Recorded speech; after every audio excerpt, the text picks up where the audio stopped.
Welcome back mga ropa, kwentuhan muna tayo. Game 4 ng NBA Finals at sa wakas nanalo na rin ang kupunan ng Dallas Mavericks kontra sa napakalakas na kupunan ng Boston Celtics. Hindi lang basta panalo mga ropa, tinambakan malala ng kupunan nila Luka Doncic at Kyrie Irving ang kupunan ni Jason Tatum at Jaylen Brown. Natapos ang score sa tumataginting na 122-84, 38 points ang lamang ng Dallas Mavericks at talagang pinalasap nila sa Celtics na kahit 3-0 ang serye ay isa pa rin sila ang dominanteng team at hindi dapat maging easy-easy ang Boston kahit na 3-0 sila.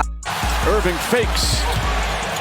Good closeout there from Tillman. Irving throws it up and Lively with the alley-oop dunk.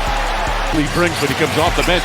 Derrick Jones a crossover up and in. Wow, what a shot from Derrick Jones Jr. Pero sa Game 4 mga ropa, ano nga ba ang dahilan kung bakit natambakan ng kupunan ng Dallas Mavericks ang Boston Celtics? Sa first half pa lang mga ropa, tambakol na ang Boston Celtics Isa sa malaking factor na nagpapalalo sa Dallas Mavericks ang kanilang depensa at hustle. Buong laro mga ropa, dahil 3-0 lang ang standing, talagang do or die ang ginawang laro ng mga players ng Dallas Mavericks. At sa wakas, nag-step up na din ang kanilang mga role players na hindi lang si Luka Doncic at Kyrie Irving ang kumakana para sa Dallas, kahit ang kanilang bench players ay kumanana din. Sa katunayan nga mga ropa, kahit tambakol na at inilabas na ng Boston Celtics ang kanilang main five, hindi pa rin tumigil sa mag-score ang mga bench players ng Dallas Mavericks. Talagang pinapakita nilang gusto nilang ibaon sa pansitan at sibakin ang kupunan ng Boston Celtics. Nasabi ko ang mga role players ng Dallas Mavericks maging ang mga bench players ay nag-step up para sa kanilang kupunan. Para makuha ang Game 4, ito ang patunay. Ang bench player na si Tim Hardaway Jr. na missing in action sa Game 1, 2 at 3 ay umiscore ng tumataginting na 15 points with 3 rebounds at 1 assist playing 12 minutes only. Isa pa si Dante Exum with 10 points at 2 rebounds playing 14 minutes of playing time. Si Derek Lively ay nagambag ng 11 points at tumataginting na 12 rebounds para sa kanyang kupunan. At syempre special mention ang mga inambag ni Daniel Gafford with 7 points,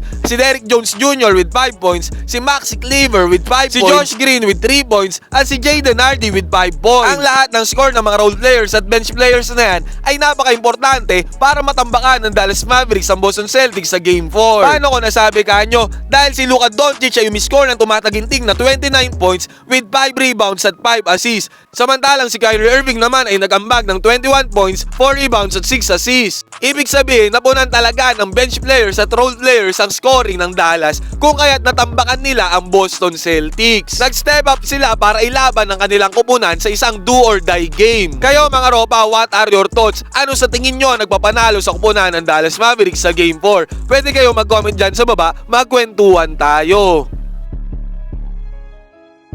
Gusto nyo bang maglaro at manalo? I-click lamang ang link na nasa comment section at gamitin ang promo code na ANGALIS. Piliin ang sports option to get a chance na makakuha ng 12,000 bonus sa inyong unang cash in.